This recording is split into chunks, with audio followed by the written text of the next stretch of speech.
most significant thing that art can help us with.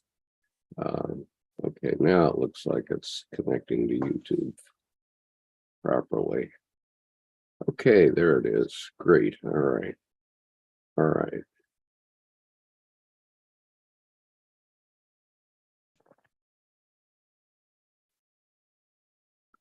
Okay, good morning, everyone. Today we're going to do our second session on reading the Red Book and commentary on it. And last week, the chapter 1 was really Jung's essay on why he was doing the Red Book and talking about his prefiguration of World War I. And this week is really the beginning of the meaty part where he's trying to connect with his soul. And we're going to talk about that. And I'm very thankful to have Tim Holmes here today, who is an internationally known artist who was the first American artist to have a solo exhibition at the Hermitage in St. Petersburg, Russia, back in 1993. So thanks for being here today, Tim. Well, thanks. I wish I was going to be here longer. I've got a church choir in about half an hour, so I've got Okay, so we'll get started. And so this is chapter 2, Refinding the Soul. And let's see, Jewel's here too. Good morning, Jewel.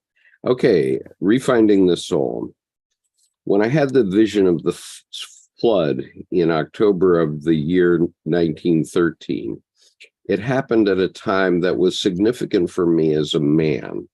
At that time, in the 40th year of my life, I had achieved everything that I had wished for myself. I had achieved honor, power, wealth, knowledge, and every human happiness. Then my desire for the increase of these trappings ceased. The desire ebbed from me and horror came over me. The victory of the flood seized me, and I felt the spirit of the depths. But I did not understand him. Yet he drove me on with unbearable inner longing, and I said, "My soul, where are you? Do you hear me? I speak. I call you. Are you there? I have returned. I am here again. I have shaken the dust of all the lands from my feet, and I have come to you. I am with you. After long years of long wandering, I have come to you again. Should I tell you everything I have seen, experienced, and drunk in? Or do you not want to hear about all the noise of life and the world? But one thing you must know, one thing I have learned, is that one must live this life. This life is the way, the long sought after way to the unfathomable, which we call divine. There is no other way. All other ways are false paths. I found the right way. It led me to you, to my soul. I return tempered and purified. Do you still know me? How long the separation lasted? Everything has become so different. And how did I find you? How strange my journey was. What words should I use to tell you on what twisted paths a good star has guided me to you? Give me your hand, my almost forgotten soul. How warm the joy at seeing you again.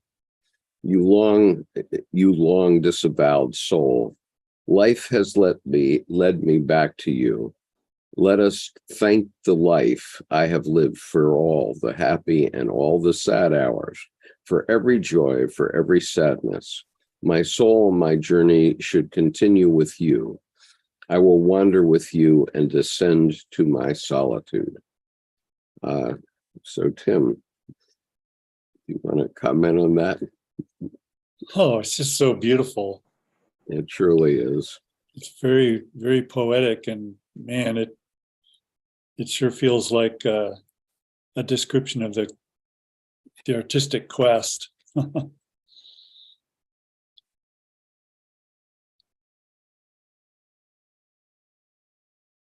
Oops, you froze up on us. Hello, hello. Does anybody hear me? Oh, There you okay. go. There we are. Okay, go ahead, Tim.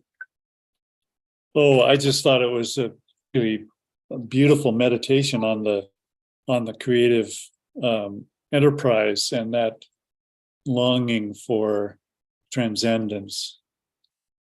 Absolutely. And looking for, I mean, can you define the soul for me? Because I'm not sure I can define it.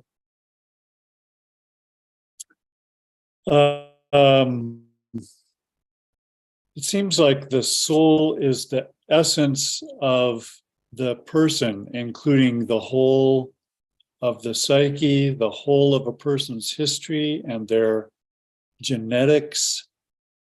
It's the thing that distinguishes one person from another. Mm-hmm. And it becomes more enriched over time, kind of like a really great wine or something. And it seems to me that that nature kind of participates in that process. Like I think of an old building or an old book as generating soul over the years. There's something about those objects.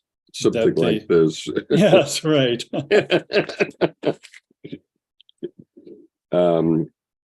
We talk about old souls, and some children are old souls. My mother claimed I was 40 years old when I was born, but I think I got younger and younger, and then I realized that all of my striving wasn't getting me very far on what I really wanted to be and do in life. And somehow I ended up creating this YouTube channel. And so anyway, let's read some of the footnotes here, because I think that they're significant.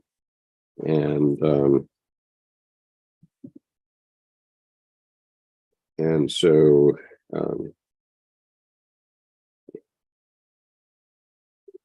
one of the things that's here is that it says Jung identifies the white bird as his soul.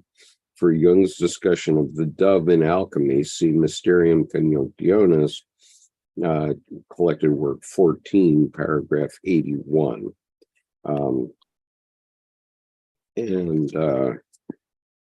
So Jung had an important dream that involved a white dove. I'm not going to talk about it today because that would be too much of a digression.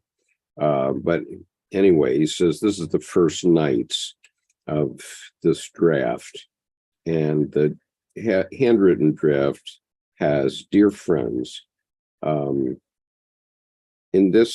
in his lecture at the ETH on June 14th, 1935, so about 20 years later, Jung noted, "A point exists at about the 35th year when things begin to change. It is the first moment of the shadow side of life, of the going down to death. It is clear that Dante found this point, and those who have read Zarathustra will know that Nietzsche also discovered it. When this turning point comes, people meet it in several ways. Some turn away from it, others plunge into it, and something important happens to yet others from the outside. If we do not see a thing, fate does it to us." And that was from Barbara Hanna's book, Modern Psychology, volumes 1 and 2. Then footnote 33. On October 27th, 1913, Jung wrote to Freud, breaking off relations with him and resigning as editor of the Jahrbuch. So this is an important time for Jung when he's beginning the Red Book and breaking away from Freud. And then November 12th, 1913, after longing, the draft has, at the beginning of the following month, I seized my pen and began writing this. So, and then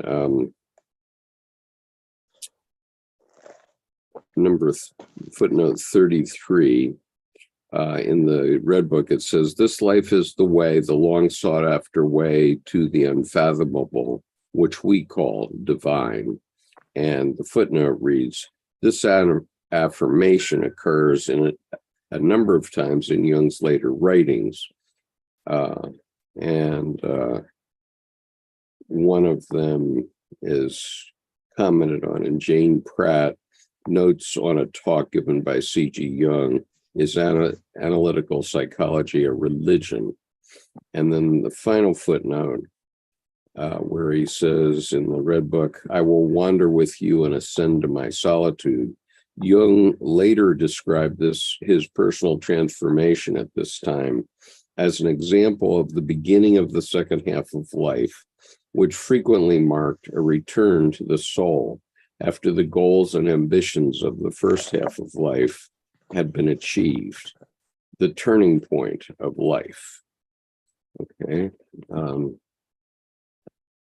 you want to comment on those, Tim? Oh man, I feel like that's right on. It's interesting that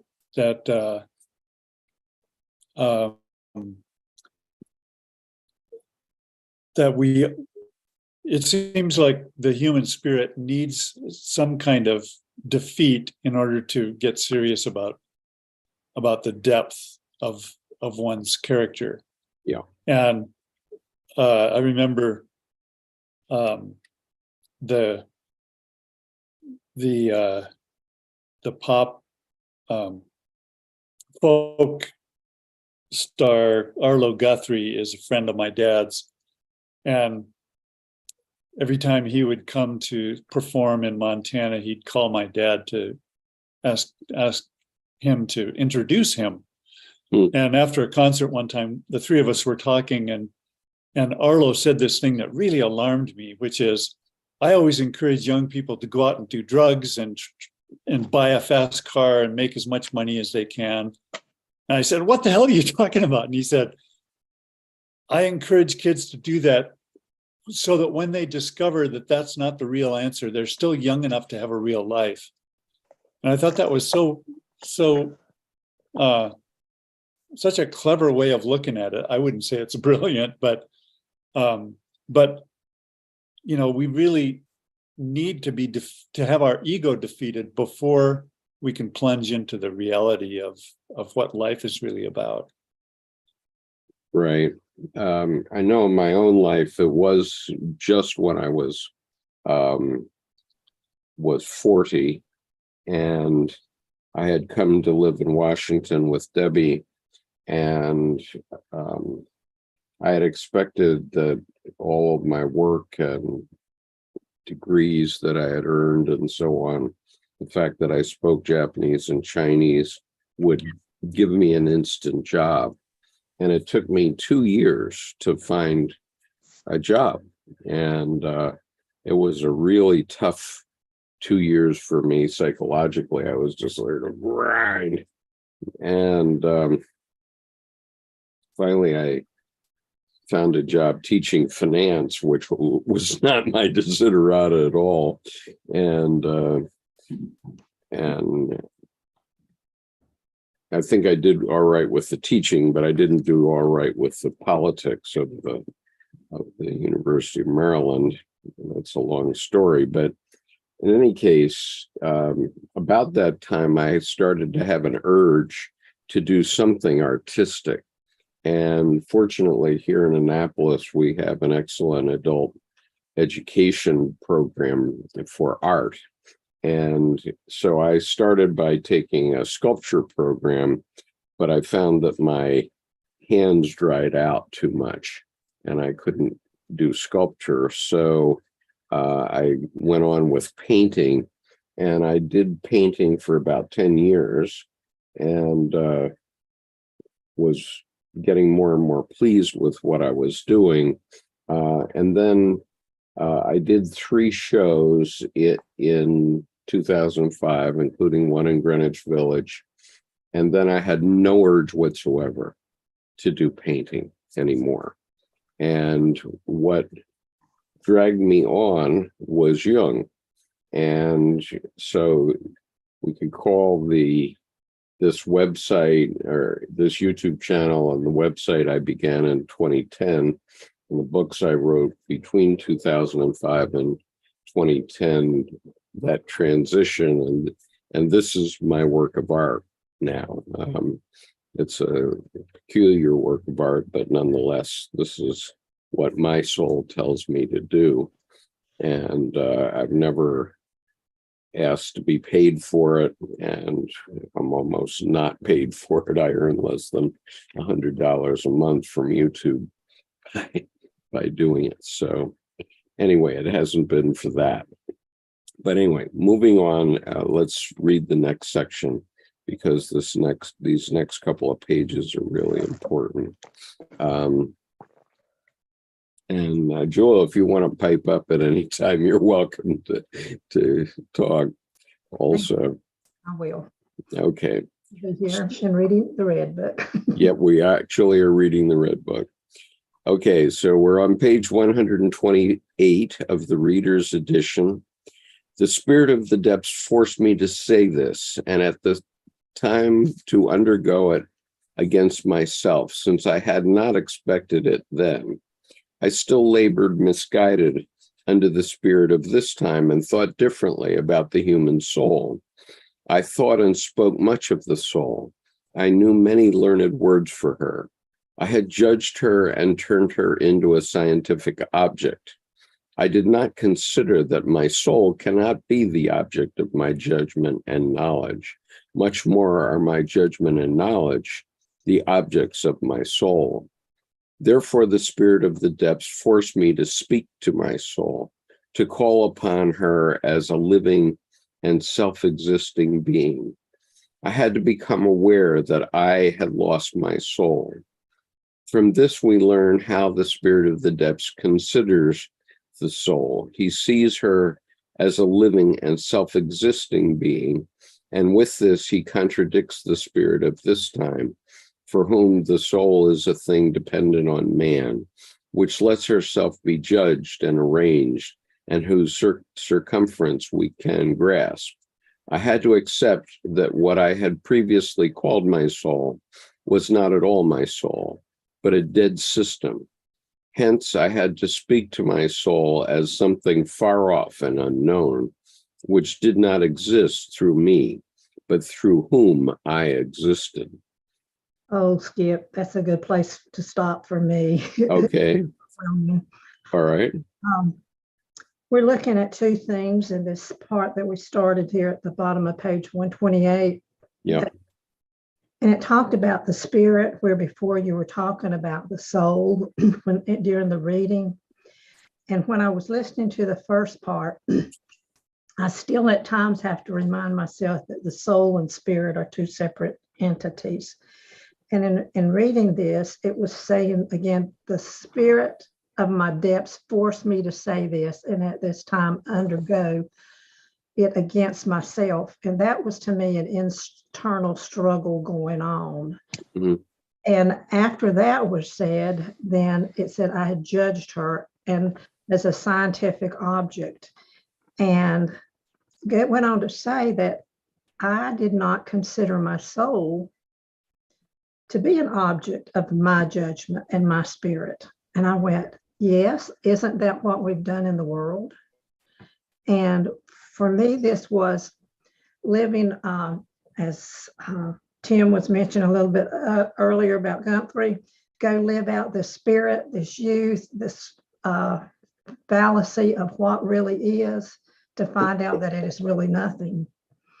And so it became an awakening to separate maybe an energy level, an ego versus what the heart, the soul desires. I just think it just grabbed me. I had been, I'm going to go back to that last paragraph you read there at the top of 129.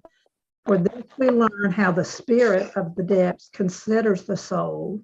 She sees her living and self-existing being.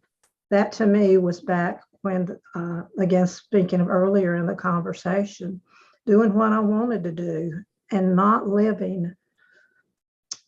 And living maybe so much as it mentioned in here for the system in which I was born into, telling me what was important and what was not important, and not finding out within the depths of me what I needed to be living for. Right. And Tim understands this better than anyone I know. And I think he calls his soul his muse. Is that right, Tim? Boy, when you're talking about the depth of the human instrument, it's really hard to make a distinction. Okay. I think of my muse as a facet of God in my life. And so it seems to me that it's bigger than myself, whereas my soul is within the whole of my being. And another part of the soul that I think is really important that I didn't mention before is the body. Mm-hmm. You know, the body is like a mute being that is with us all the time, that cannot speak our language, but is constantly with us and is informing our livelihood, our living in this world. I knew you would have better words than I do on this. Okay, let's read a few footnotes here. So first of all, in the Red Book, it says, I knew many learned words for her. I had judged her and turned her into a scientific object. And the footnote reads, Jung is referring here to his earlier work. For example, he had written in 1905, quote, through the association experiment, we are at least given the means to pave the way for the experimental research of the mysteries of the sick soul. And that's from an essay called The Pathological Meaning of the Association Experiment from Collected Works 2, paragraph 897.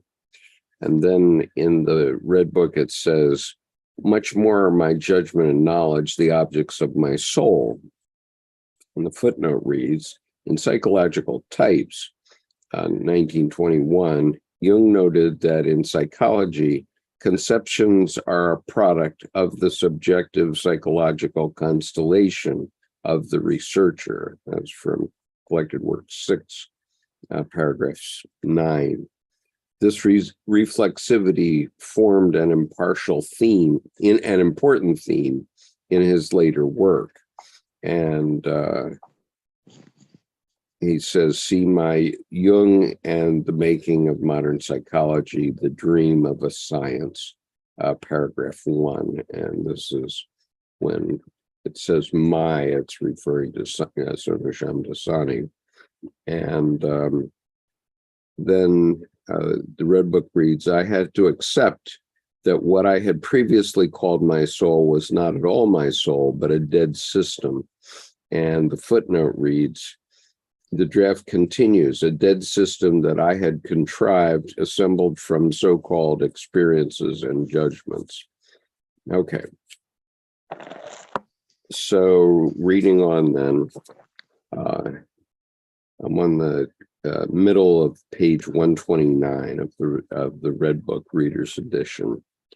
He whose desire turns away from outer things reaches the place of the soul. If he does not find the soul, the horror of emptiness will overcome him, and fear will drive him with a whip, lashing time and again in a desperate endeavor and a blind desire for the hollow things of the world. He becomes a fool through his endless desire and forgets the way of his soul, never to find her again. He will run after all things and will seize hold of them, but he will not find his soul, since he would find her only in himself. Truly, his soul lies in things and men, but the blind one seizes things and men, yet not his soul in things and men. He has no knowledge of his soul. How could he tell her apart from things and men?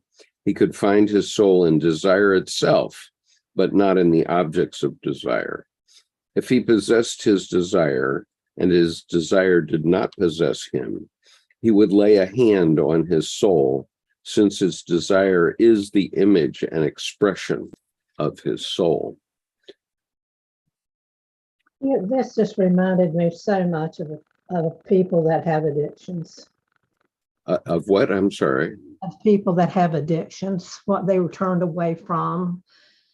Right. He was turning away with this awakening from those outer things to reach within. And if we're going to talk about his body, that to me was he had rejected the needs of his body, healthy food, sleep. And as he said, going after foolish things that were the desire that would seize him, but he found no soul. Right. And I have a wonderful picture that came to me once free of charge in my own community. And this is the object of someone's search. Here is a 64-foot motor yacht. It's sitting there empty. It's a dead thing. His soul is not in it. And I think you can see the name of this yacht is Never Enough. So he understands that he can never find his soul. He's never going to ever find enough through things, but he hasn't found his soul. And of course, whoever is the owner of this yacht is someplace else. He's not with this boat. You know, maybe it would be his soul if he were out on it. But very likely people like this are people who never take these boats out. And so we do have this marina in my community, and it's people are never on these boats. I have a it's- question. Yeah, go ahead. I think charity improves one possessing things, because through charity we give away things that we love a lot, and that way, rather than possessing the items that we love, we come to ourselves and love our soul. Yeah. What do you think about it? And, I think sometimes I know people that give away things they don't like. And for me, what you can see to the side of me, some of these people know, they're quilts I'm making away to give away. And when I started, it was to fulfill a request from a lady I know. And then I thought, wait a minute, I have the ways and the means to do this. If I am just going at it from rote and just providing nothing more than fulfilling a commitment, my soul's not with it. And so I went from making solid pieces to cutting up pieces of fabric to put my soul and spirit into it, so that when it leaves my house, it's been touched by hands that will touch it, that will not have the ability to do this. And so that is, each time I touch it, it blesses me. But going back to this last sentence in that paragraph, it said, if he possesses his desire on the boat, me feeling my desire to complete a wish, the desire did not possess me. And he would lay a hand on his soul, since his desire is the image and the expression of the soul. So when I see this image now, I'm making a gift to present to somebody I'll never see or know. And that changed within me, doing a work to making a creation that's going to provide warmth. And so it's gotten more elaborate.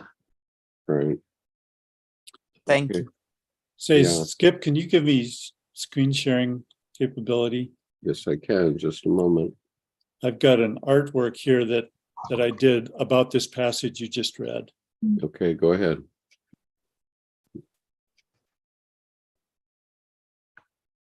Oh, that's beautiful.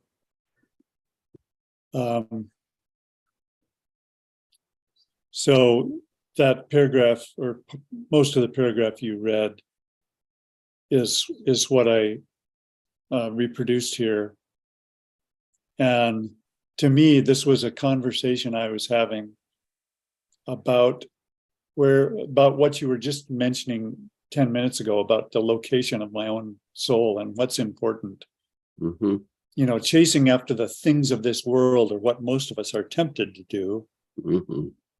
And of course, there's very little fulfillment in that, as we discover. Yes, definitely. Tim, would you read this again in your own style, since it relates to this artwork? Sure. The text here is, he whose desire turns away from outer things reaches the place of the soul. If he does not find the soul, the horror of emptiness will come upon him, and fear will drive him with a whip, lashing him time and again in a desperate endeavor and a blind desire for the things of the world. He becomes a fool through his endless desire and forgets the way of his soul, never to find her again. He will run after all things and will seize hold of them, but he will not find his soul, since he would find her only in himself. Truly, his soul lies in things and men, but the blind one sees things, yet not his soul in them. He has no knowledge of his soul. How would he tell her apart from things and men? He could find his soul in desire itself, but not in the objects of desire. If he possessed his desire, and his desire did not possess him, he would lay a hand on his soul, since his desire is the image and expression of his soul. If we possess the image of a thing, we possess half the thing. Right. What comes to my mind immediately when I read this paragraph is my own grandfather, who chased things all of his life. He had a hard life. He lost his business in the Great Depression, in the crash of 29, and he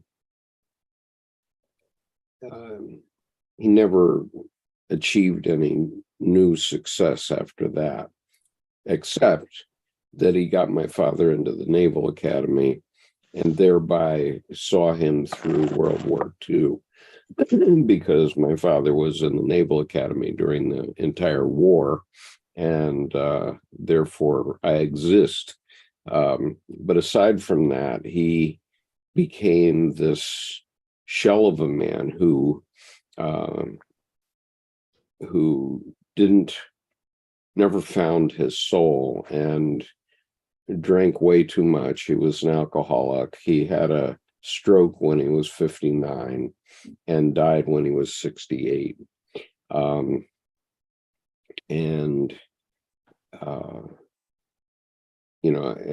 so when Jung talks about the horror of emptiness will overcome him, and fear will drive him, with a whip lashing time and again in a desperate endeavor. I think this is what happens to people who become addicted to alcohol, and other addictions, of course, because the horror of emptiness is there.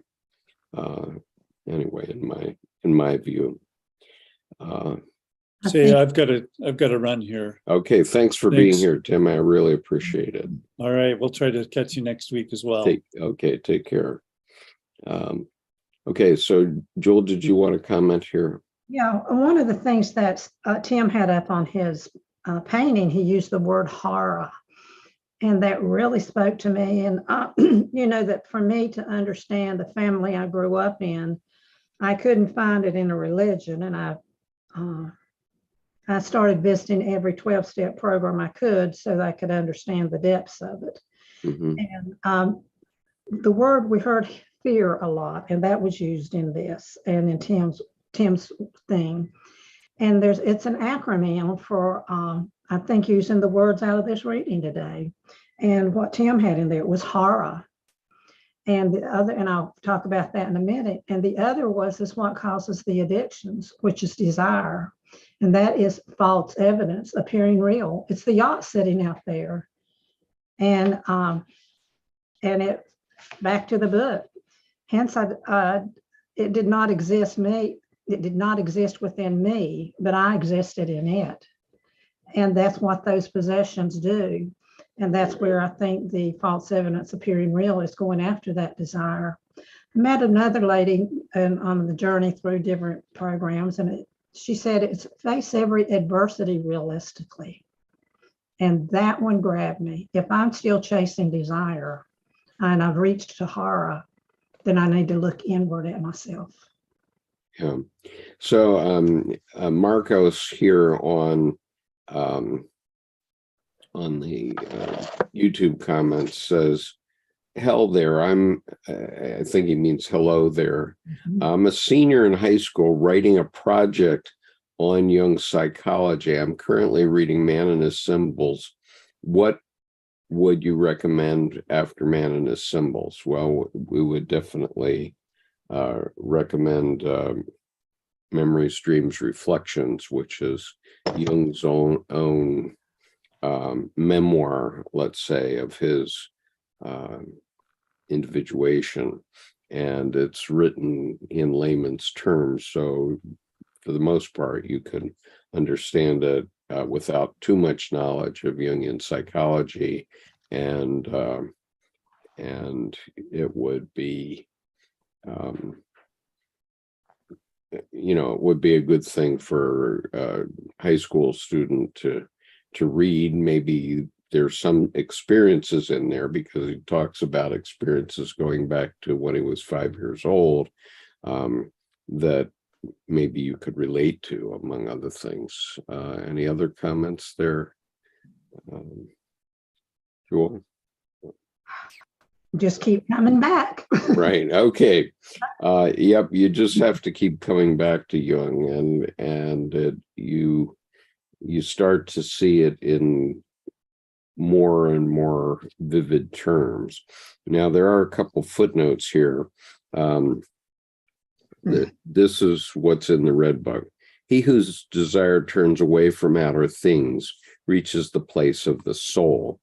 And the footnote reads, Jung called this process the introversion of the libido.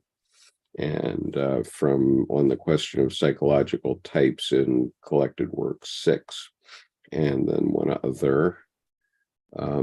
If he possessed his desire and his desire did not possess him, he would lay a hand on his soul, since his desire is the image and expression of his soul. And the footnote reads, in 1912, Jung had written, it is a common error to judge longing in terms of the quality of the object. Nature is only beautiful on account of the longing and love accorded to it by man.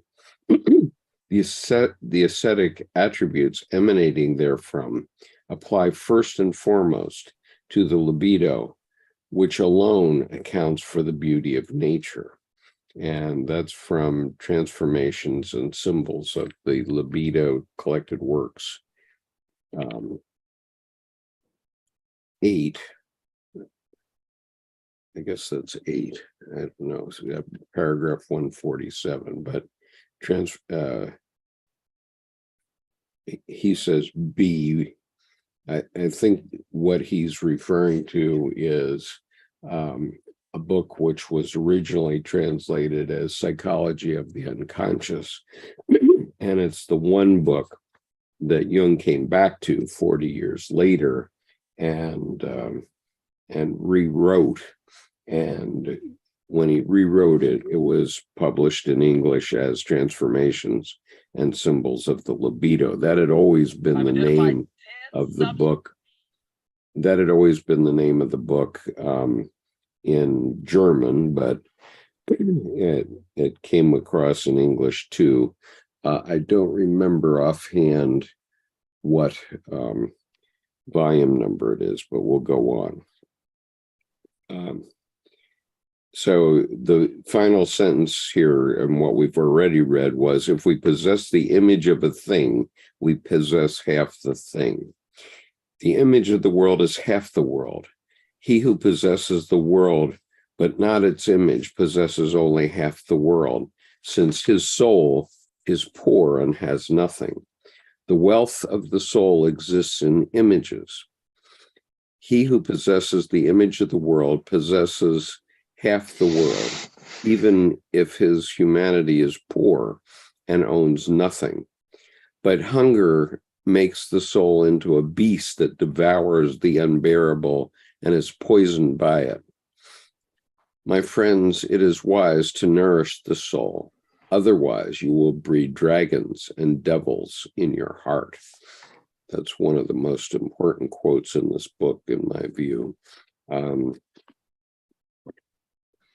And you know, Skip, I just looked up a word while you were reading, because of being in young to Carl Jung myself, not in my age, of course, but every time I heard libido as a young person, I learned that it meant sexual desire. But after reading Jung, I understand it differently. And when I read it, knowing from Carl Jung, I go that it means a source of energy. Jung's concept of libido, intentionally and purposely, it's in line with his belief that the psyche is a self-regulating system. Yeah. Jung associated libido with our intentionality, and that's what we're doing today. It knows what we ought to be doing for our overall health and what is natural. And so if we're thirsty, we go get water. Right. And for Marcos, I'd also recommend this book, which is called Psychic Energy by Esther Harding. It was written, the subtitle is Its Source and Its Transformation. It's one of my favorite books. It's written for the layman. And she talks about psychic energy, and I simply love her first paragraph. So I'm going to read her first paragraph, which is specifically related to this. Okay. And there's a quote at the beginning of this paragraph, which is, the forms that swim and the shapes that creep under the waters of sleep. Okay. And that's from the beginning of the introduction, page 3 of Psychic Energy by Esther Harding. But here's the paragraph. Beneath the decent facade of consciousness, with its disciplined moral order and its good intentions, lurk the crude, instinctive forces of life, like monsters of the deep, devouring, begetting, warring endlessly. They are, for the most part, unseen, yet on their urge and energy, life itself depends. Without them, living beings would be as inert as stones. But were they left to function unchecked, life would lose its meaning, being reduced once more to mere birth and death, as in the teeming world of the primordial swamps. In creating civilization, man sought, however unconsciously, to curb these natural forces and to channel some part of it, at least of their energy, into forms that would serve a different purpose. For with the coming of consciousness, cultural and psychological values began to compete with the purely biological aims of unconscious functioning. So, Marcos, if you could cover that paragraph, which is the first paragraph in this book, Psychic Energy, in your report in high school, you would blow your teacher away, I'm pretty sure. So, Jewel, I just think it's right on. It proves what everything Jung has been saying. If we are falling, he used the word spirits, what I'm going to use his words, going after that type of energy, that youngness, that energy that starts coming away with adolescence and going after all of that without taking care of the body, then you're going to end up in one place. But he's also saying, and that's what I see with young people who are doing sports, they must take care of the other source that they feed, they use in sports, is that's their body. They exercise and they eat right. And that's the balance. Right. And so John T says, I thought Dr. Jung was my grandfather for many years because my dad had his framed image on his writing desk. And she says, I appreciate your efforts so much, Chip. Well, John T, I just want to point out that I go by Skip, not Chip. Although I guess I am a chip off the old block kind of thing, but and I'll have to add, when you said a chip off the old block, I see you as the fruit of your grandfather's. When the dead of his work his business went under, what was birthed was the creativity he had to succeed, help his son succeed, which then brought forth you. Right. And that to me is the beauty of that picture. Yeah. And we all are the continuation of unending life from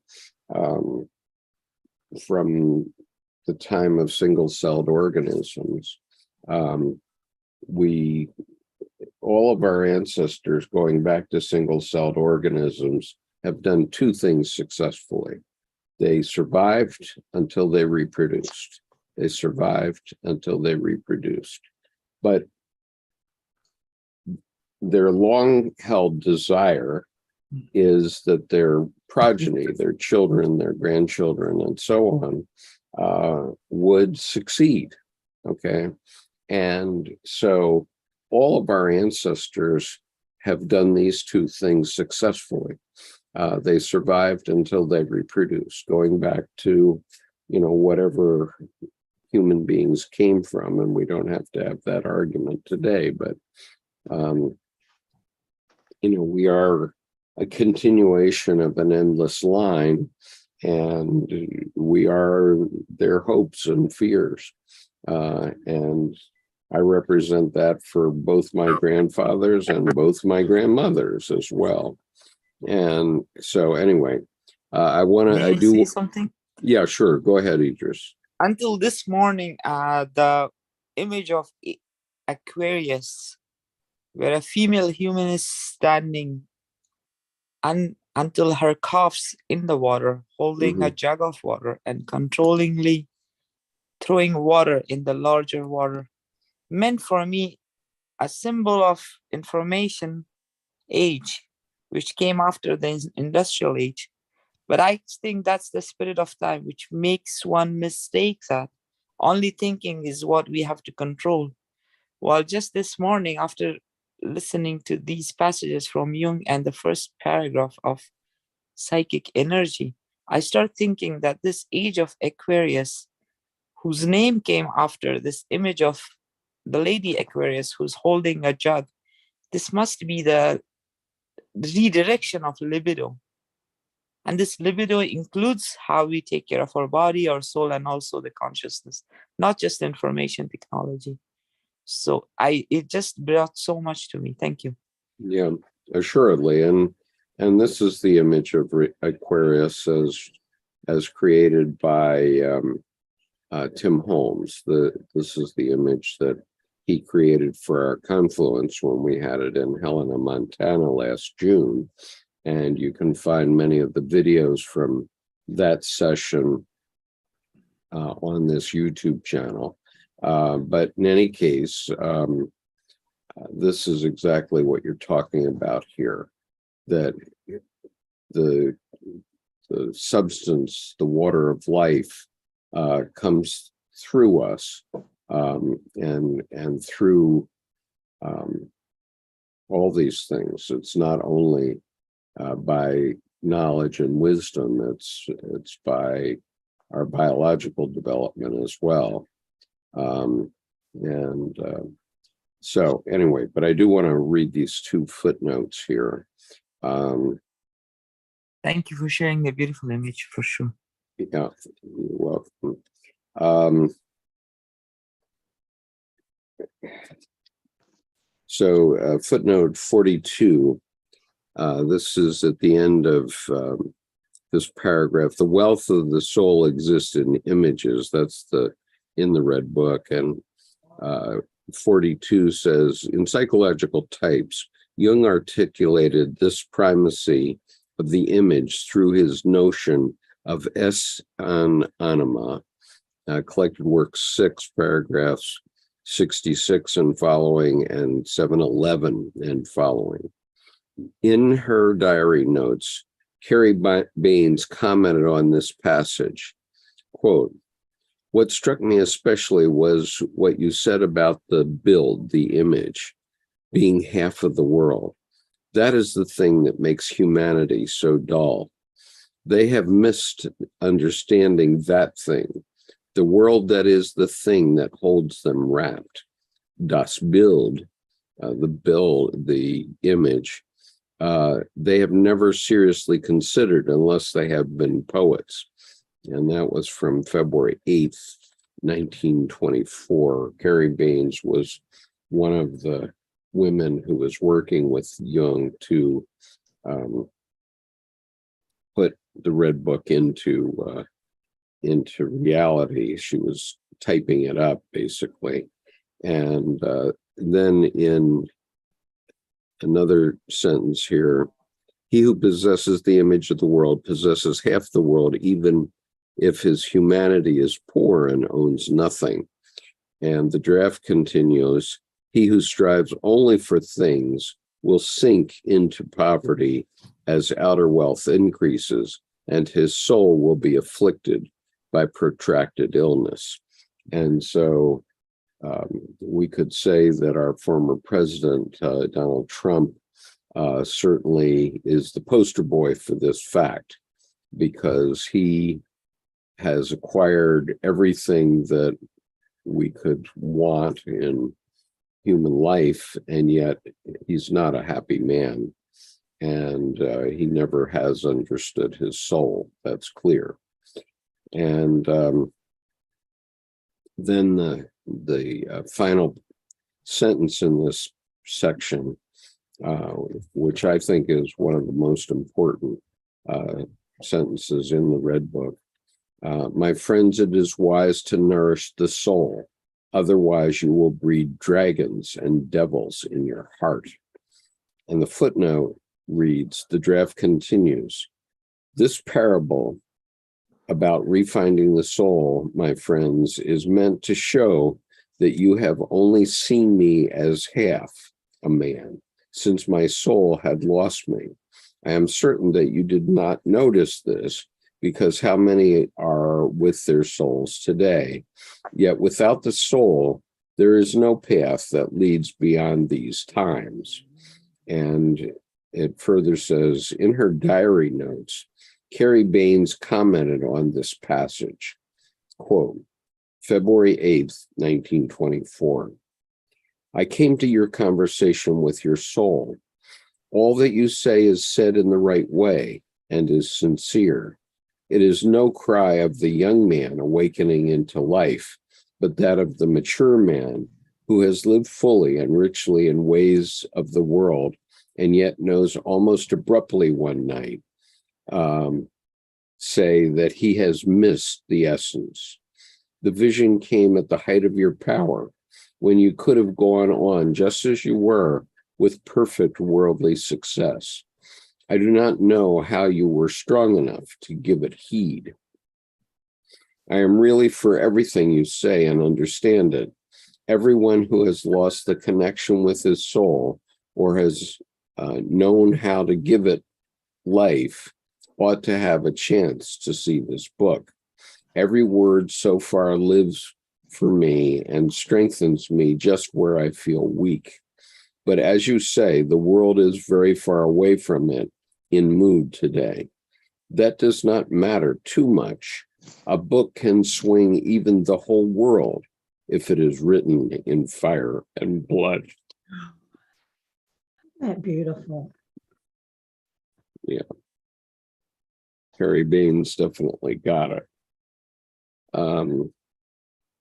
Now I need to take a short 1 minute bio break, but Jewel, if you want to go on and comment on this a little bit more, you're certainly welcome. I'll be back in 1 minute. Okay, I'm going to ask for the people that are listening. I'm watching the comments from my phone. I'd like to hear what your thoughts are on what you heard read, and I'd like to hear, excuse me, what you thought about our comments ourselves, and I'd like to hear from you out there and the watching on YouTube or listening.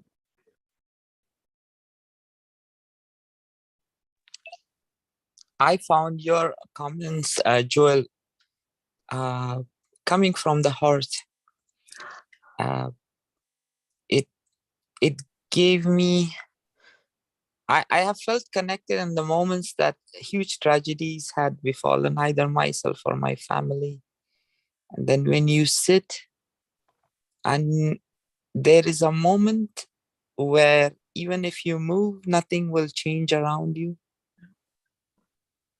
And in that moment, you see how transcendence can just grab hold of one's entire world in its powerful, majestic, godly hands and not allow you to even move, because none of your moves, like a debtor who has to pay and the moment has arrived, can actually move.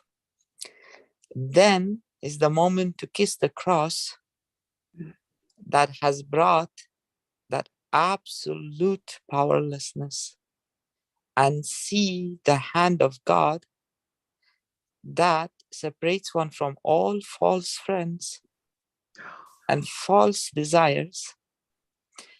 And some of the false friends will at that time make excuses saying that, sorry, I am busy for this and that reason.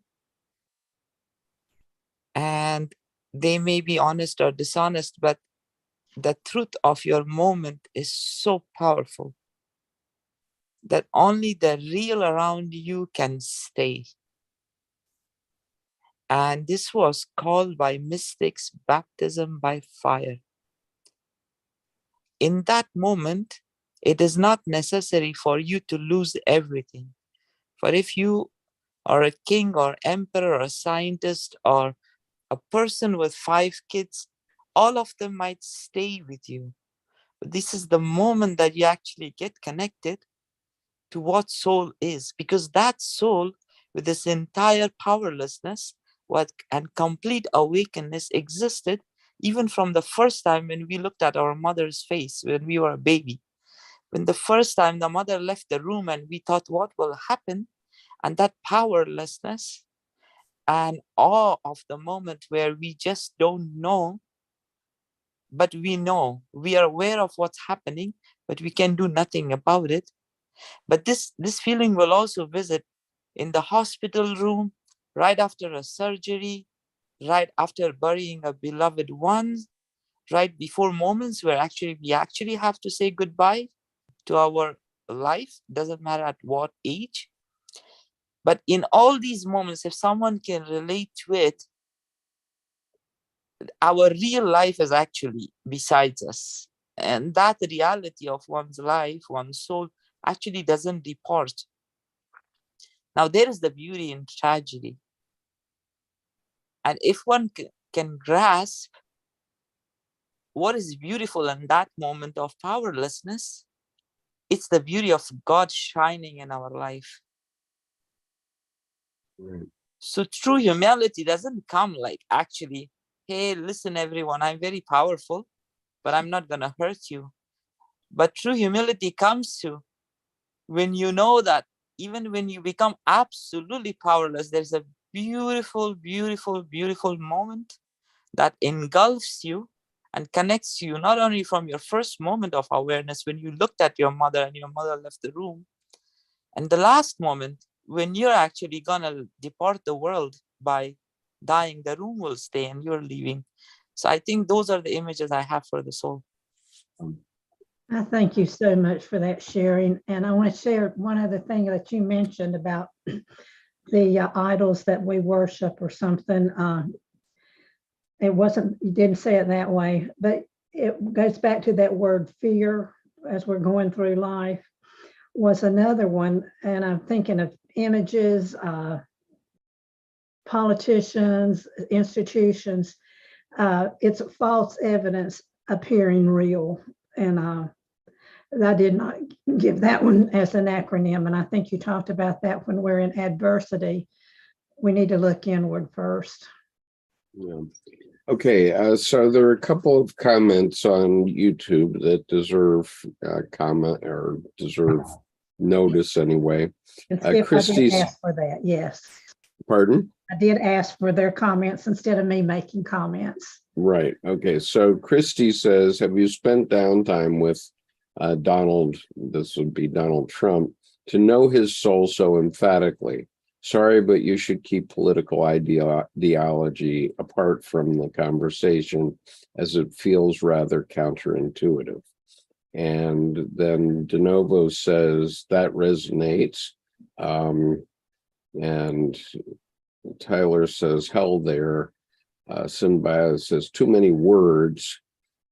Caller sounds like the bad guy on James Bond, No Time to Die. And Tyler says, that sounds familiar too.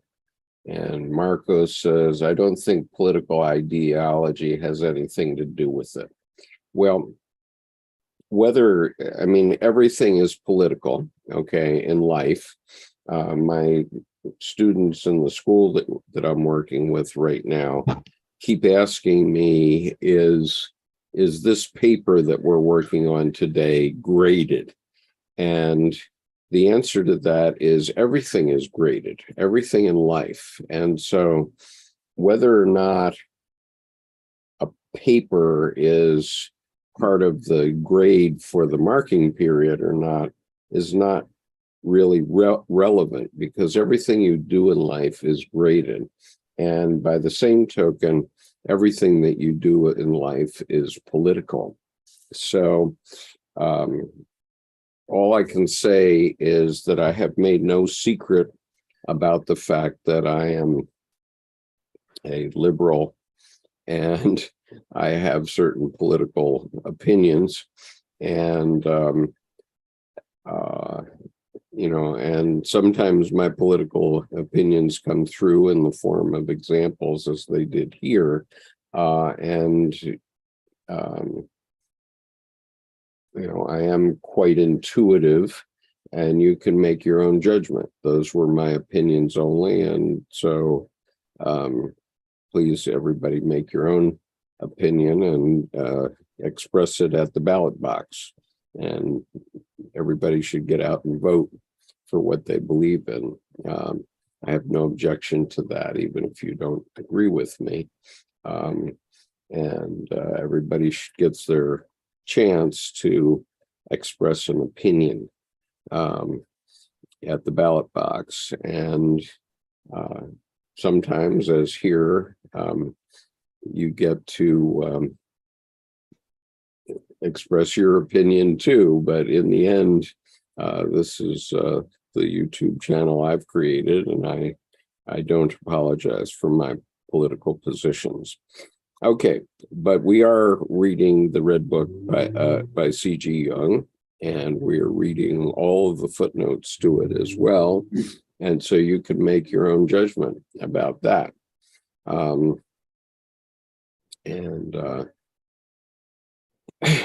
Anyway, okay. So there's another chapter here now called Soul and God. And let's see how long this chapter is. It's fairly long. I don't know that we'll get through it all, but I will certainly give it a go.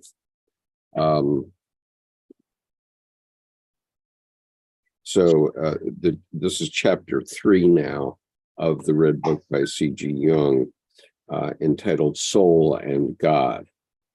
On the second night, I called out to my soul. I am weary, my soul. My wandering has lasted too long. My search for myself outside of myself. Now I have gone through events and find you behind all of them. But I made discoveries on my erring through events, humanity, and the world. I found men. And you, my soul, I found again, first in images within men, and then you yourself. I found you where I least expected you. You climbed out of the dark shaft. You announced yourself to me in advance in dreams. They burned in my heart and drove me to all the boldest acts of daring and forced me to rise above myself. You let me see truths of which I had no previous inkling. You let me undertake journeys whose endless length would have scared me if the knowledge of them had not been secure in you. I wandered for many years, so long that I forgot that I possessed a soul. Where were you all this time? Which beyond sheltered you and gave you sanctuary? Oh, that you must speak through me, that my speech and I are your symbol and expression. How should I decipher you? Who are you, child? My dreams have represented you as a child and as a maiden. I am ignorant of your mystery. Forgive me if I speak as in a dream, like a drunkard. Are you God? Is God a child, a maiden? Forgive me if I babble. No one else hears me.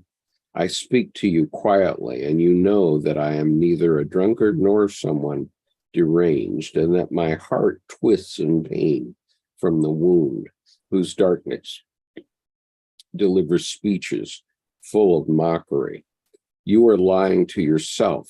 You spoke, okay, this is quote, you are lying to yourself. You spoke so as to deceive others and make them believe in you. You want to be a prophet and chase after your ambition, unquote. That wound still bleeds, and I am far from being able to pretend that I do not hear the mockery. Okay, I'll stop there for the moment. Any comments on that? One of the things I will say in regards to Jung's belief system that's really brought me in line with some things in my life is on page 31 at the top, you said you announced yourself to me in advance in dreams. And Carl Jung believes that our dreams are given to us as a gift if we know what they're saying to us. Right. And I think for me, what I've learned to do is interpret my dreams. And I'm just finished a year of some dream work and going to be doing some more continuing that because of what Carl Jung means to me. And what I've learned is that everything in that dream is not the symbol that I take it to be literally from this world. But I look at it as what I was feeling towards those people, or the energy, as we talked about the libido at that time, to tell me where I was in that level when that person came into my world. And I found out that's true. The answer to my problems are in my dreams. Absolutely. And anyone that seriously looks at their dreams sees the messages, because dreams are messages from your deep unconscious. And it was about 40 years later that that Jung admitted that the unconscious is a representation of God. It's an image of God. And so the personal unconscious is your personal God image as you envision God. And the collective unconscious at the global level is the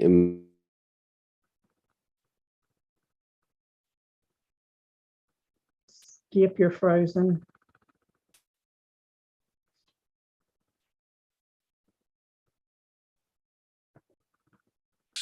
was in the midst of World War I when he was writing this, and he saw that the will of God, both sides Sorry, believed in. Skip, you were frozen. So if you can go back and say that what collective unconscious means and continue from there.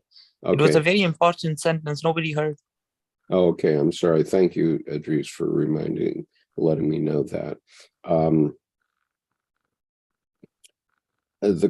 From Jung's perspective, the collective unconscious on a global basis represents God. And when he was in the midst of World War I, when he was writing this, he only admitted that the unconscious represented God in 1957, I think, when he wrote to a pastor named David Cox. And that letter can be found on this YouTube channel in the homepage. But he wrote this letter and admitted that. And so the will of God is written in blood. And so if you think about it, when World War I, World War II were going on, both sides were Christian for the most part. And the only way that the will of God could manifest was for the two sides of Christianity, let's say, to duke it out in a very bloody way, killing tens of millions, and in the case of World War II, hundreds of millions of people. And from that, the will of God manifests. And so the victory of World War I and II represent the manifestation of God's will. And we don't, God doesn't say, well, you're right and they're wrong. God makes us duke it out until the truth emerges. And so let's see. Let me go back to the YouTube comments here.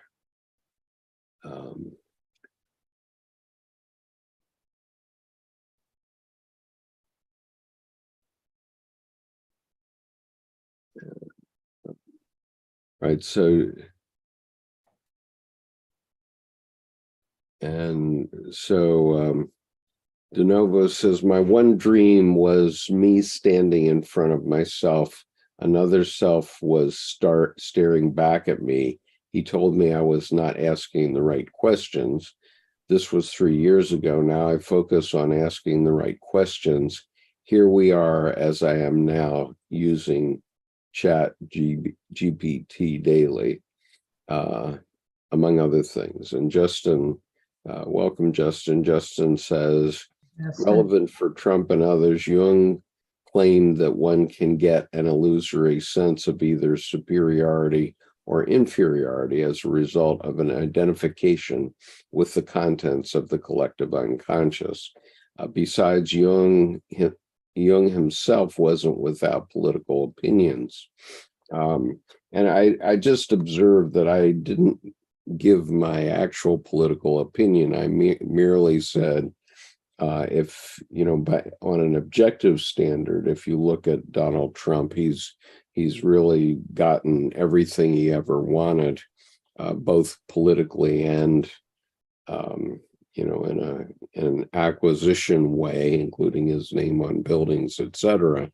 And I simply said, it doesn't look like it's made him happy. And I never see, when I see Donald Trump speaking, I don't have the sense that he's happy. That's my opinion. You don't have to agree with me. It doesn't say how I voted, but I'm trying to make an illustration about what Jung was talking about here.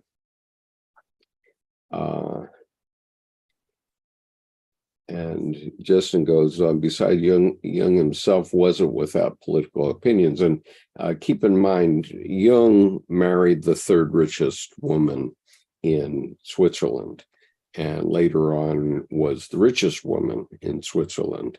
And so he too had anything he wanted in the physical world, and that wasn't making him happy. That's why he embarked on this Red Book period, and it was really the beginning of the majority of the collected works of C.G. Jung. And so, Jung too was a very wealthy man through his wife, and could go anywhere, have anything, and at the beginning of the Red Book period, he was not happy, and he was looking for what would make him happy. And so Christie says, it doesn't mean we don't point the finger or blame the other, watch the temple topple over, to bring the pieces back together, rediscover communication. And Justin says, the political ideas of C.G. Jung, American Political Science Review, Volume 67, Issue 1, March 1973. Okay, I've never read that article, but I have no doubt that it's there. And Christie says, where two polarities collide, reality is born. It's all beautiful. And Patrick says, has a heart there. And AI is like a hammer, build a shed or bash my head in.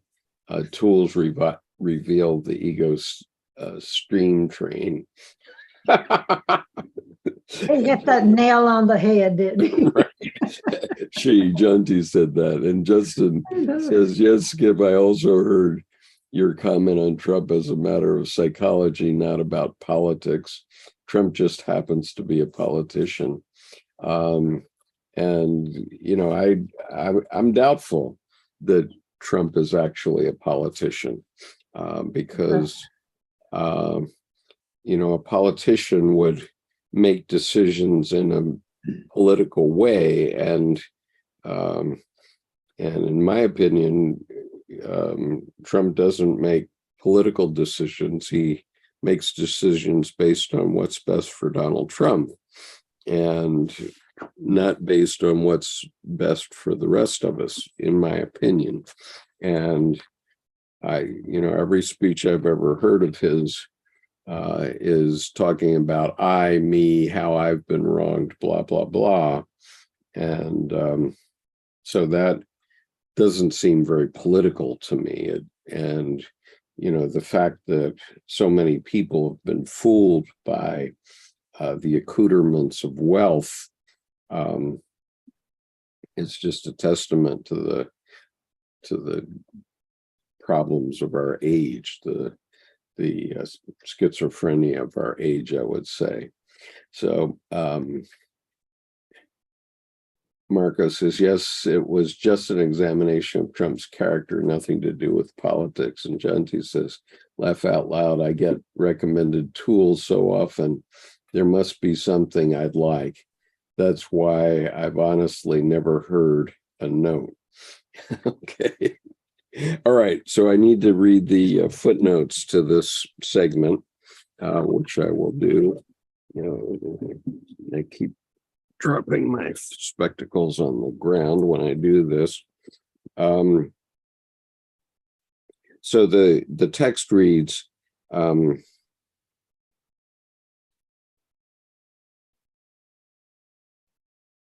so first of all, it says, right at the beginning, it says footnote 45. In 1945, Jung commented on the symbolism of the bird and serpent in connection with the tree, the philosophical tree, chapter 12 of Collected Works 13. And, you know, the bird and the serpent are symbols, especially in Chinese psychology. And on footnote 46 says, on the second night, I called out to my soul. And the second night was November 14th, 1913. So before the beginning of World War I. And then, let's see, I can find footnote 47. Okay. You climbed out of a dark shaft. You announced yourself to me in advance in dreams. And the footnote reads, the draft continues, which were dark to me and which I sought to grasp in my own inadequate way. So he himself was not at that point understanding his dreams. And then later on it says, I wandered for many years, so long that I forgot that I possessed a soul. And the draft continues, I belonged to men and things. I did not belong to myself. In Black Book 2, Jung states that he wandered for 11 years. He had stopped with writing in this book in 1902, taking it up again in the autumn of 1913. So that's an interesting factoid that Black Book 2 was set aside for all this time, from 1902 to 1913. And I have spoken about the Black Books before. They changed thinking every bit as much as the Red Books changed thinking. And Sham Dasani has done us a wonderful service by translating the Black Books and making them available to us in 7 volumes. I've been reading them word for word, and it's just remarkable what they do, but you have to understand the Red Book first. So, all right, so footnote 49, let's find where that is. Okay, so my dreams have represented you as a child and as a maiden. And the Black Book 2 continues, and I found you again only through the soul of the woman. And then footnote 50, I am ignorant of your mystery. Black Book 2 continues, look, I bear a wound that is not yet healed, my ambition to make an impression. Okay, he's admitting his own ambition. Is God a child, a maiden? And the footnote reads, Black Book 2 continues, I must tell myself most clearly, does he use the image of a child that lives in every man's soul? Were Horus, Tagus, and Christ not children? Dionysus and Heracles were also divine children. Did Christ, the God of man, not call himself the Son of Man? That was his innermost thought in doing so. Should the daughter of man be God's name? Okay, well, I'm not going to get into that right now because that is the essence of Confluence 2, which will be the 13th to 16th of October, 2023 at Mount Madonna, California, Watsonville, California. We will be holding Confluence 23, which is on the essence of that comment. Okay, so I'm going to read on now. How strange it sounds to me to call you a child, you who still hold the all without end in your hand. I went on the way of the day, and you went invisibly with me, putting the pieces together meaningfully and letting me see the whole in each part. You took away where I thought to take hold, and you gave me where I did not expect anything. And time and again, you brought about fate from new and unexpected quarters. Where I sowed, you robbed me of the harvest. And where I did not sow, you give me fruit 100-fold. And time and again, I lost the path and found it again where I would never have foreseen it. You upheld my belief when I was alone and near despair. At every decisive moment, you let me believe in myself.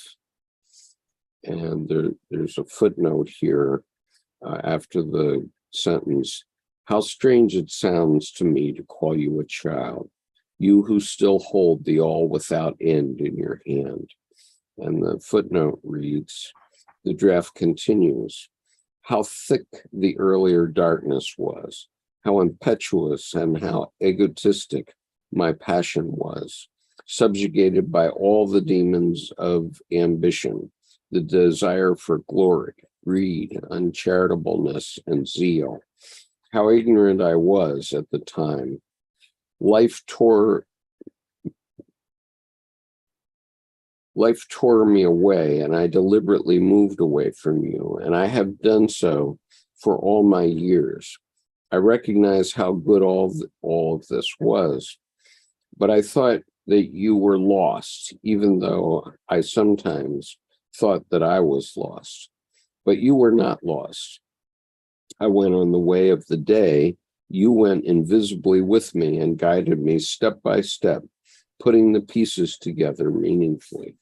Okay, and I think that's a very important statement here, where your soul, even if you get knocked off your horse, if you give it a chance, your soul will put your life together in a meaningful way.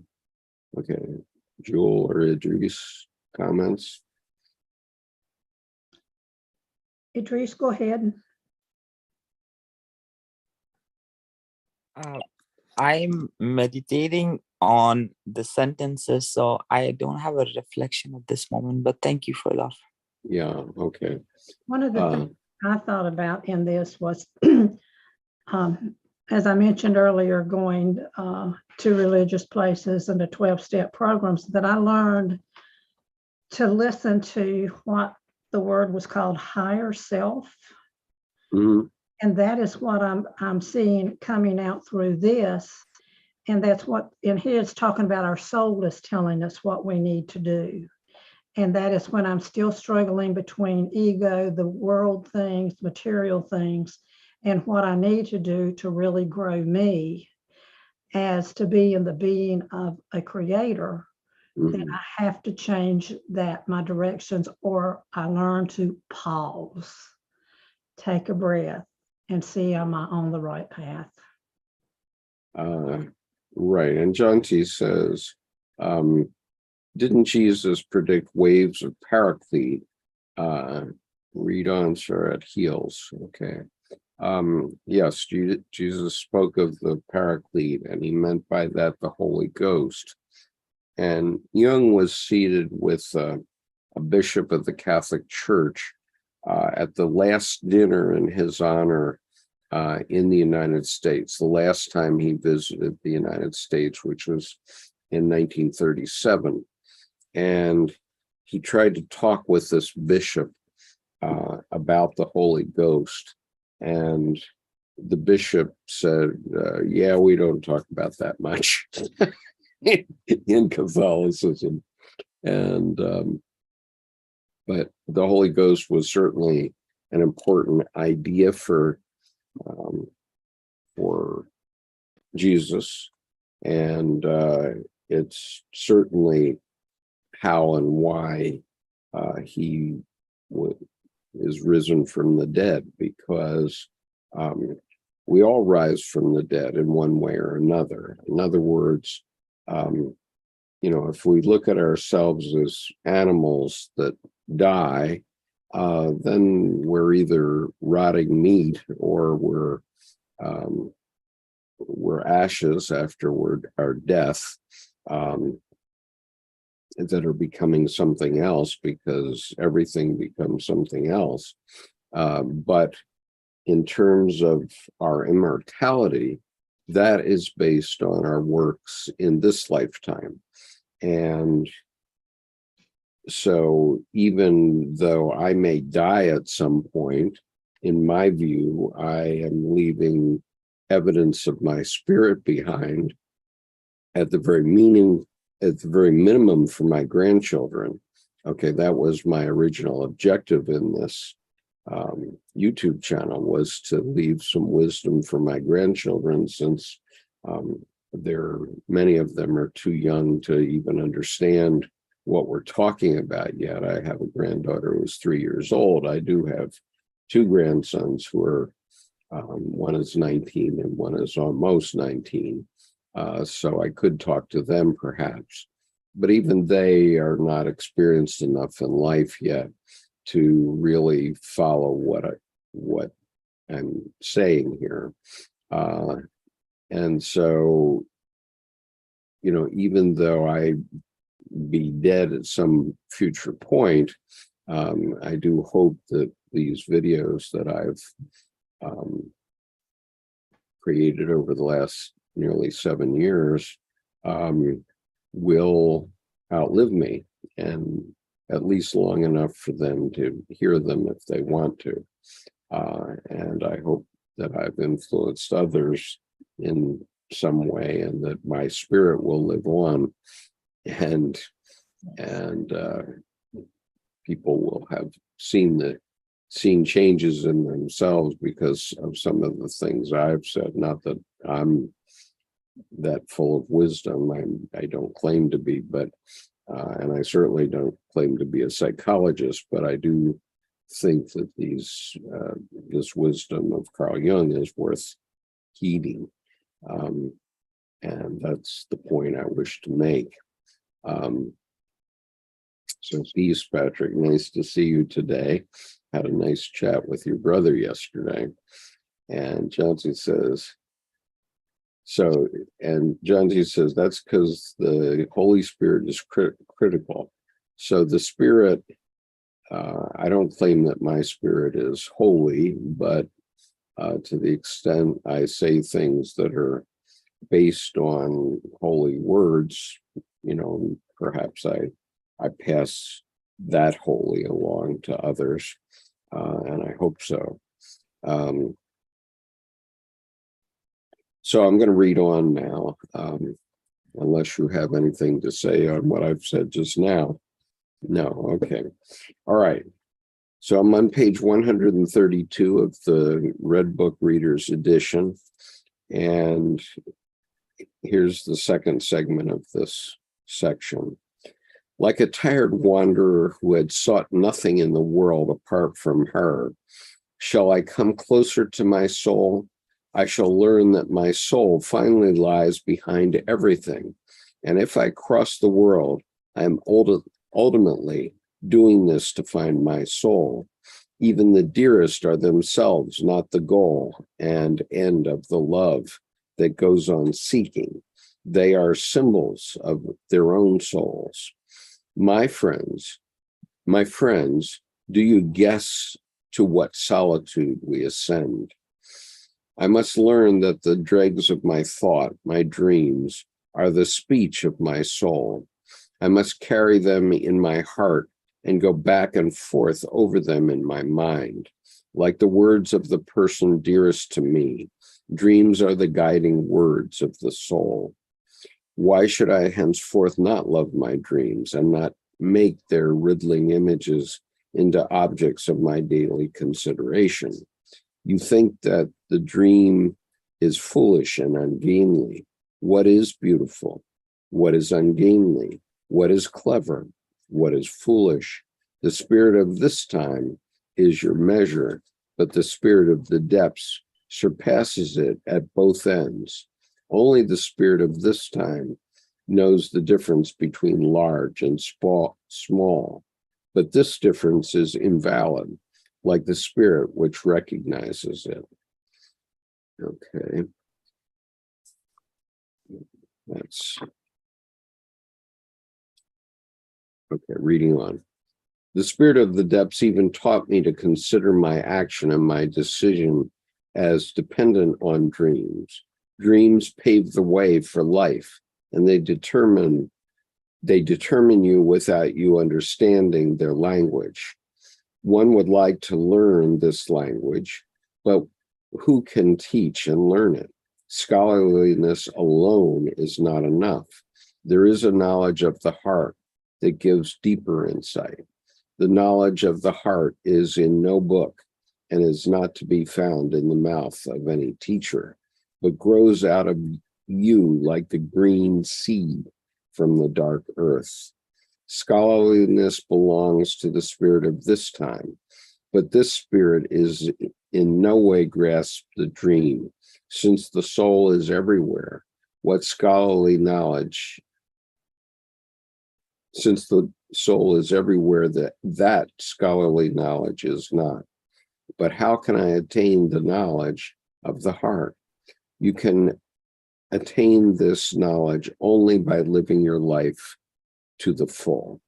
You live your life fully if you also live with what you have never yet lived, but have left for others to live or to think. You will say, but I cannot live or think everything that others live or think. But you should say, the life that I could still live, I should live. And the thoughts that I could still think, I should think. It appears as though you want to flee from yourself so as not to have to live what remains unlived until now. But you cannot flee from yourself.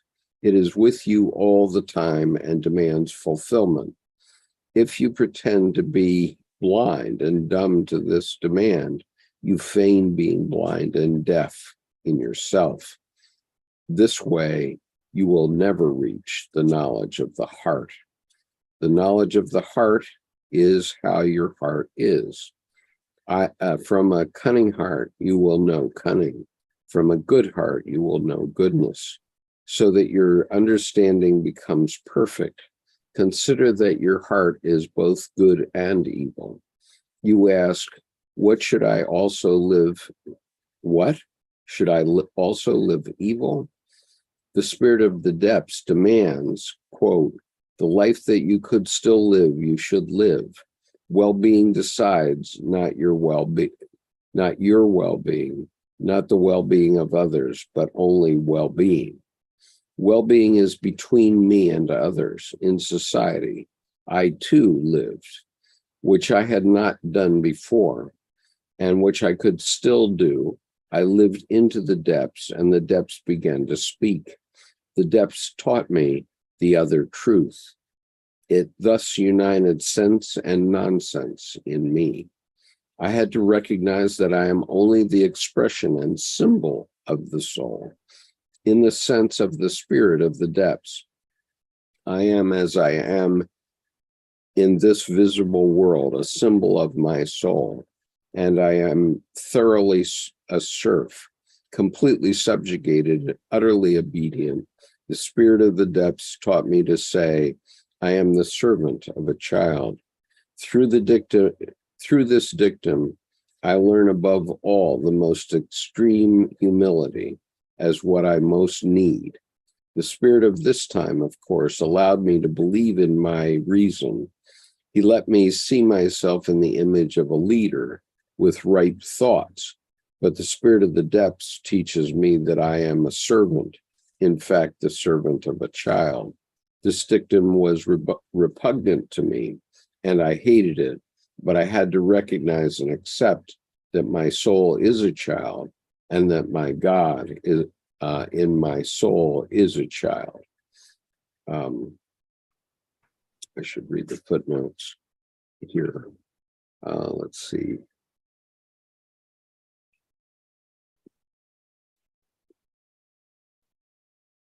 Okay, so the text reads on page 133, dreams pave the way for life, and they determine you without you understanding their language. And the footnote reads, in 1912, Jung endorsed Mader's notion of the prospective function of the dream, an attempt at an account of psychoanalysis theory, that's the name of the essay, which was in Collective Works 4, paragraph 452. In a discussion in Zurich Psychological Society on January 31, 1913, Jung said, the dream is not only the fulfillment of infantile desires, but also symbolizes the future. The dream provides the answer through the symbol, which one must understand. On the development of Jung's dream theory, see Jung in the Making of Modern Psychology, the dream of a science, paragraph 2. Presumably that's by Shamdasani. I'll just read it again, read the name of the book again. Jung in the Making of Modern Psychology, the Dream of a Science. And then point 54, scholarliness alone is not enough. There is a knowledge of the heart that gives deeper insight. And the footnote reads, this echoes Blaise Pascal's famous statement, the heart has its reasons of which reason knows nothing. From Pense, 4th 23, Penguin Classic. Jung's copy of Pascal's work contains a number of marginal marks. Then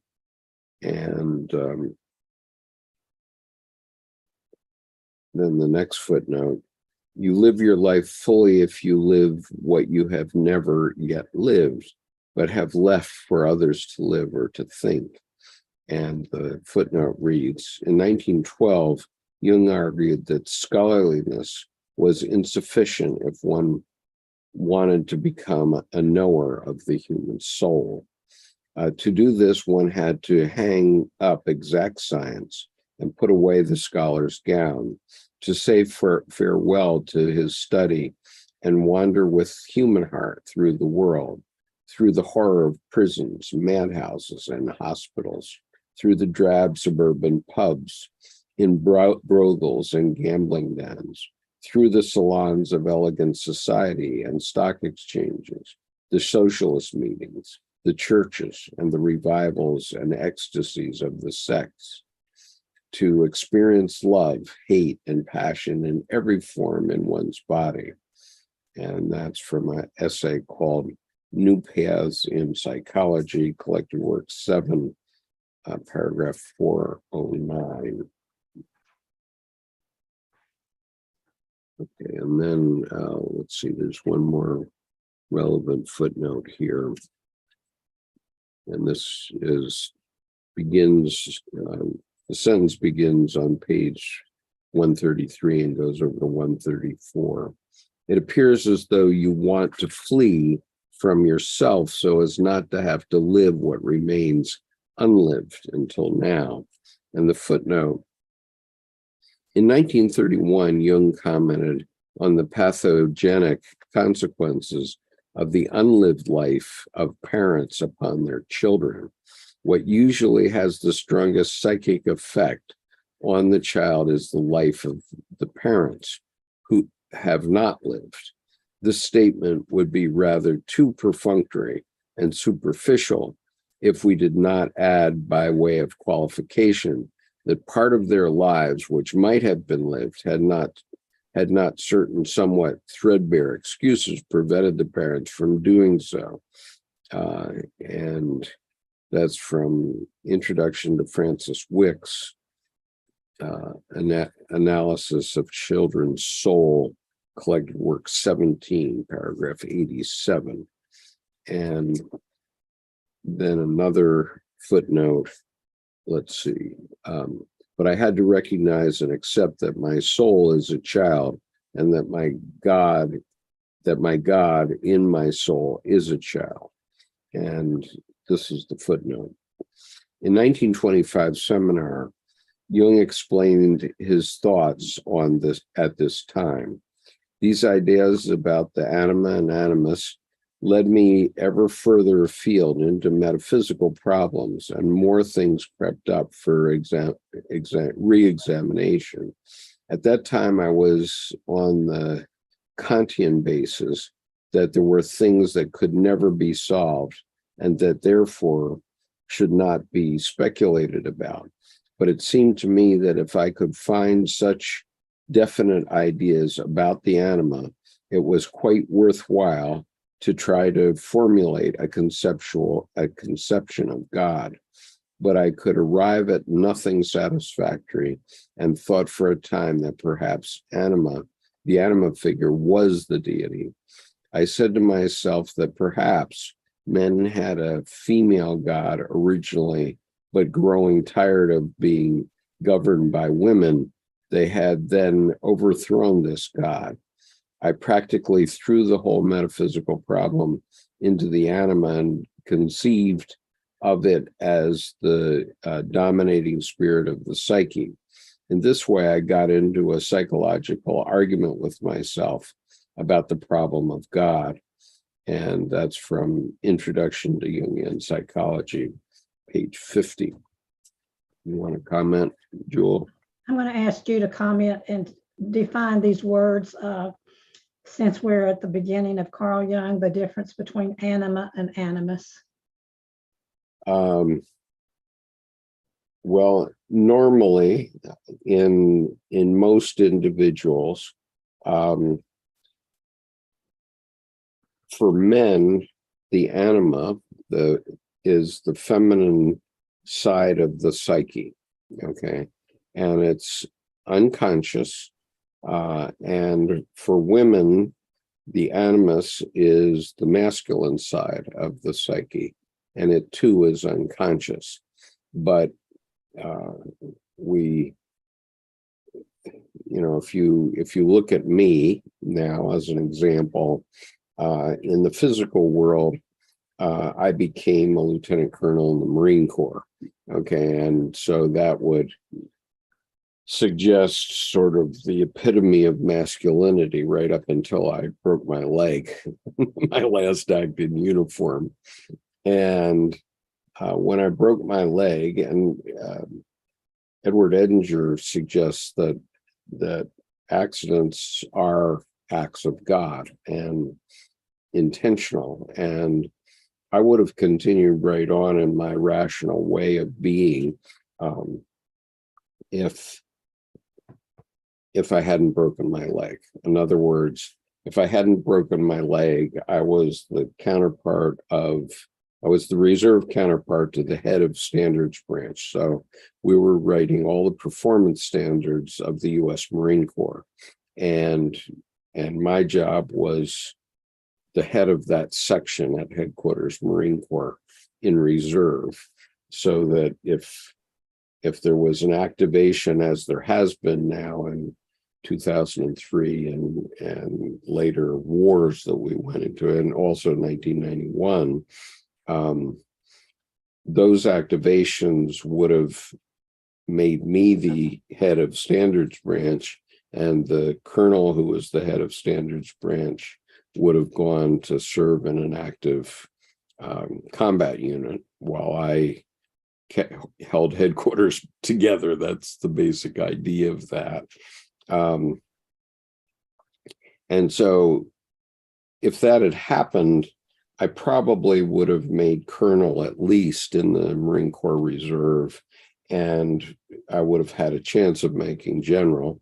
There are 10 generals in the Marine Corps Reserve. And so I would have had a chance because I had such an important role in headquarters Marine Corps, and I had a mentor and all that. But God had other thoughts for me. And so God breaks my leg when I'm a lieutenant colonel and says, "No, you're going to do something else." And so so I had 13 weeks in cast, 9 weeks in a non-weight bearing cast flat on my back. And I had to think about, okay, now what am I going to be when I grow up? And I had been teaching the finance program. One of my students was a neurosurgeon, and I went to him and suggested, he wanted to find someone who could do his typing for him, his dictation for him. And his idea was to do it overseas. And so he had told me that in the previous fall. And so when I had broken my leg on January 4th, 1990, I started to think about his desire to do that. And I said, well, you know, we can, his idea was to do it in Taiwan with Chinese speaking people. And he came to me for that because I spoke Chinese. And so I thought about that over this 13-week period. And after I could drive again, I went to see him and I said, well, let's do it, but I think we're better off if we try to do it in India, where a lot of people speak English, rather than in Taiwan, where they don't. And so that was the beginning of a business that I created mostly in India, which ultimately 15 years later we took public. And it was all because I had broken my leg. And so that was my fate, where an act of God forced me to examine myself, my heart, and what I could now do, which I wasn't going to be a Marine anymore. And so, I mean, I retired from the Marines. I still carry an ID card and I can wear my uniform, which I plan to do next Wednesday. But God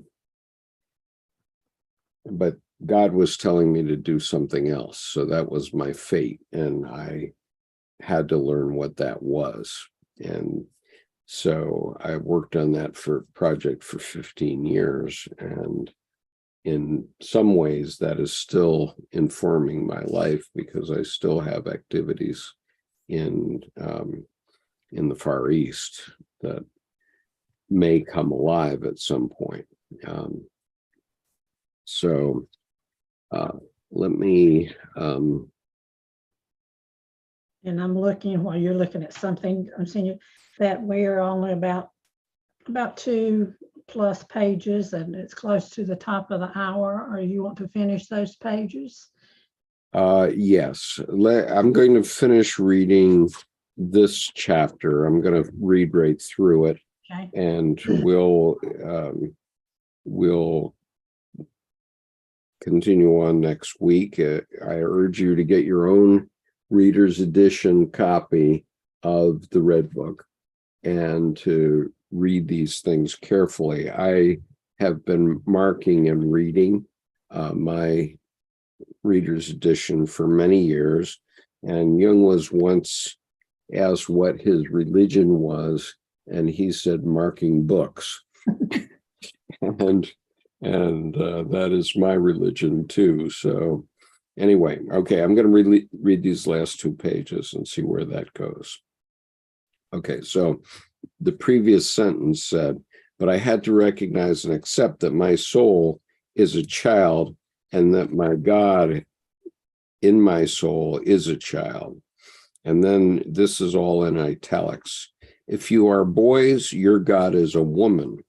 If you are women, your God is a boy. If you are men, your God is a maiden. The God is where you are not. So it is wise that one has a God. This served for your perfection. A maiden is the pregnant future. A boy is the engendering future. A woman is having given birth. A man is having engendered. So If you are childlike beings now, your God will descend from the height of ripeness to age and death. But if you are developed beings, having engendered or given birth in body or in soul, so your God rises from the radiant cradle to the incalculable height of the future, to the maturity and fullness of the coming time. He who still has his life before him as a child, he who lives life in the present is developed. If you thus live all that you can live, you are developed. He who is a child in this time, his God dies. He who is developed in this time, his God continues to live. The spirit of the depths teaches this mystery. Prosperous and woeful are those whose God is developed. Prosperous and woeful are those whose God is a child. What is better, that man has life ahead of him, or that God does? That's a question. What is better, that man has life ahead of him, or that God does? I know no answer. Live, the unavoidable decides. Okay. The spirit of the depths taught me that my life is encompassed by the divine child. From his hand, everything unexpected came to me, everything living. This child is what I feel as an eternally springing youth in me. In childish men, you feel the hopeless transience. All that you saw passing is yet to come for him. His future is full of transience, but the transience of things coming toward you has never yet experienced a human meaning. Your continuing to live is a living onward. You engender and give birth to what is to come. You are fecund. You live onward. The childish is unfruitful. What is to come to him is what already has been engendered and already withered. It does not live onward. My God is a child, so wonder not that the spirit of this time in me is incensed to mockery and scorn. There will be no one who will laugh at me as I laughed at myself. Your God should not be a man of mockery. Rather, you yourself will be the man of mockery. You should mock yourself and rise above this. If you have still not learned this from the old holy books, then go there, drink the blood and eat the flesh of him who was mocked and tormented for the sake of our sins, so that you totally become his nature. Deny his being apart from you. You should be he himself, not Christians, but Christ. Otherwise, you will be of no use to the coming God. Is there anyone among you who believes he can be spared the way? Can he swindle his way past the pain of Christ? I say, such a one deceives himself to his own detriment. He beds down on thorns and fire. No one can be spared the way of Christ, since this way leads to what is to come. You should all become Christ's. You do not overcome the old teaching through doing less, but through doing more. Every step closer to my soul excites the scornful laughter of my devils, those cowardly ear whisperers and poison mixers. It was easy for them to laugh since I had to do strange things. Okay, and there are a couple of footnotes here.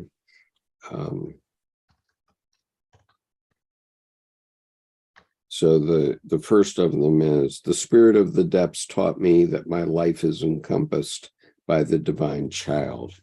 And the footnote reads, in 1940, Jung presented a study of the motif of the divine child in a collaborative volume with the Hungarian classicist Karl Karenyi.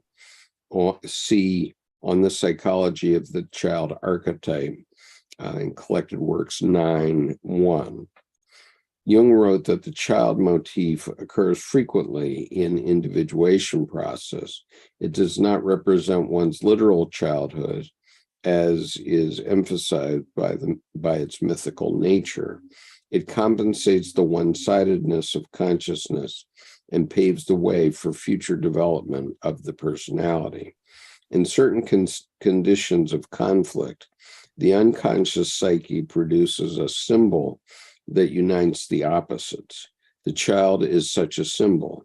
It anticipates the self, which is produced through the synthesis of conscious and unconscious elements of the personality. The typical fates that befall the child indicate the kind of psychic events accompanying the genesis of the self. The wonderful birth of the child indicates that this happens psychically as opposed to physically. Okay, and then the next footnote. This child is what I feel as an eternally springing youth in me. The footnote reads, in 1940, Jung wrote, an essential aspect of the child motif is its futural character. The child is potential future. And this is from On the Psychology of the Child Archetype, Collected Works 9-1, paragraph 278. And then the last sentence that's in italics, the childish is unfruitful. What is to come to him is what already has been engendered and already withered. It does not live onward. And so the draft continues. My friends, as you can see, mercy is granted to the developed, not the childish. I thank my God for this message. Do not let the teachings of Christianity deceive you. Its teachings are good for the most mature minds of bygone time. Today it serves immature minds. Christianity no longer promises us grace, and yet we still need mercy. That which I tell you is the way of what is to come, my way to mercy. And let's see what else.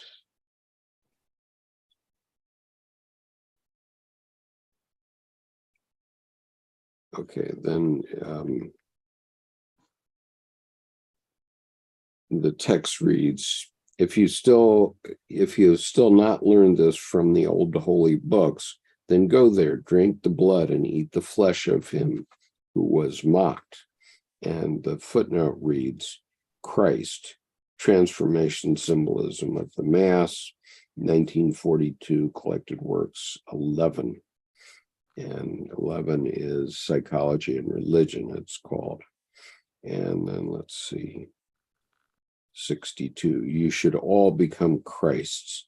And the footnote reads, in answer to Job, Jung noted, through the indwelling of the third divine person in man, namely the Holy Ghost, a Christification of many arises.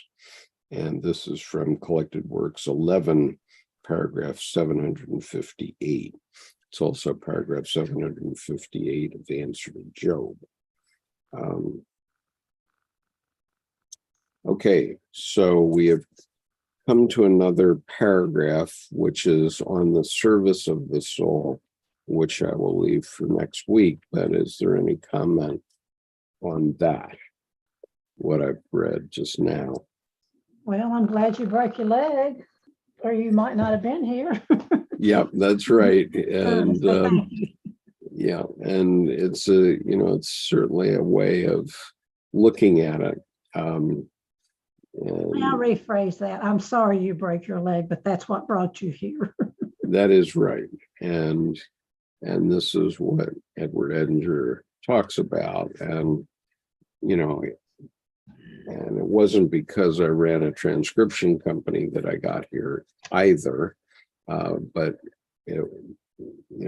breaking my leg led to that. And after 18 years, when I finally got out of the transcription business entirely, that's what's in 2008, the financial crash consumed my life savings and led to a foreclosure on my home. And I fought in a lawsuit against the man for 9 years. I kept a roof over my wife and me for 9 years without paying by fighting the lawsuit.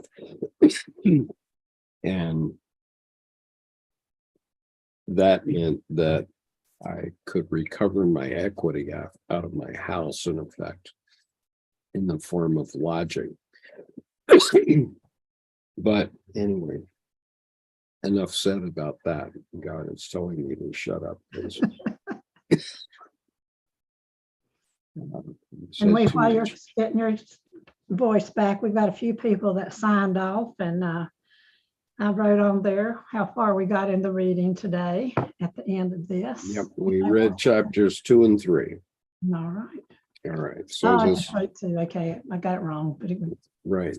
And okay. so we will begin with chapter 4 tomorrow or next Sunday, and that is on the service of the soul. So correction. yeah, I think it's chapter 4. Let me just double check. No, it's chapter 3 on the service of the soul. Okay. All right. Because what I called chapter 1 was actually the prologue. Okay, today we read chapters 1 and 2. Okay. So chapter 3 is the service of the soul. And that will be next week. All right, I'll get this in. Thank you, everyone. Okay, thank you, Skip. I listened last week and I heard you say you read chapter 1, so let me correct you. Yeah, it wasn't chapter 1 last week. It was the prologue, which is called The Way of What Is to Come. And 2 today. Yeah. Got it. And so. All righty. It's in. Thank you. Kristen says, my heart is sinking. Thank you very much. Okay, well, thank you, Christian. Glad if you enjoyed it. And I seem to have quite a following on the Red Book, because last week, over the last 7 days, we've had 550 hits on the first reading. So. Well, that's great. And I'm glad Kristen was here. I love those comments. So that was good. I liked all of them. This is wonderful. Thank you. Yeah, absolutely. All right. Peace, everyone. See you next week. Okay. Bye-bye.